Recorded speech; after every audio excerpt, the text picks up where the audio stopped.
Just কথাটা বলেই চলে যাব। দেখো, এই খবরটা আমি নিজেই মিঠিকে না দিলে আমার শান্তি হবে না।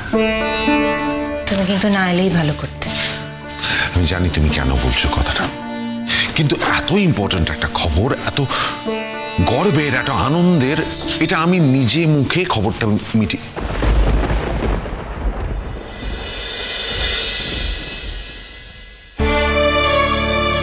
মিঠি, এই মিঠি, মিঠি মা, তুই তো গেলি না, তোকে কত করে বললাম বল।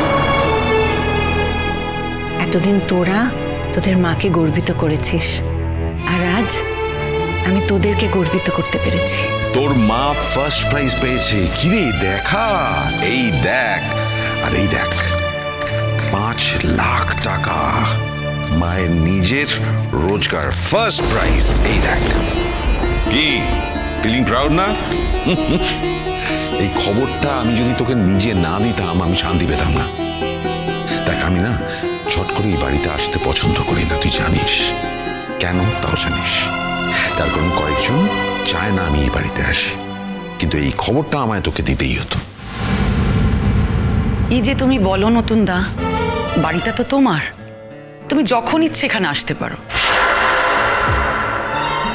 কি পছন্দ করে না করে তার জন্য তুমি আসবে না, এটা তো হতে পারে না। কুচি, থাক না আজকে এসব কথা, আজকের দিনটা এসব কথা না বললেই নয়।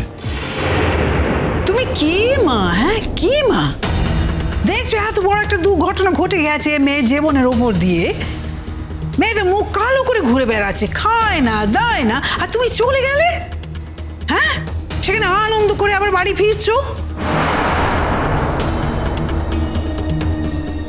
তোকেও বলি হারি যাই করছি। হ্যাঁ, মিঠি দুঃখে কষ্টে মরে যাচ্ছে, খায় না দায় না, কিন্তু মা তুমি তো ওকে একবেলার জন্য রান্না করে খাওয়াও না। বৌদি ভাইকেই তো খাওয়াতে হয়।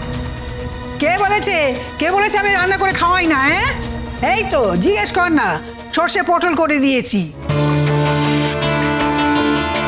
না জেনে কথা বলিস না, বুঝলি করছি। যদি খাইয়েই থাকো সেটা খুব ভালো কাজ করেছো মা, ও তো তোমার নাতনি হয়, তোমার তো খাওয়ানোরই কথা, তা সেটা নিয়ে এত কথা বলার কি আছে? দিদি ভাই বলছে আজকে এসব কথা থাক না। মিঠি, মিঠি, আমি কিন্তু মায়ের কাছ থেকে অনেক কিছু আবদার করে রেখেছি, তুই কিছু চাইবি না? আমার কিছু প্রয়োজন নেই।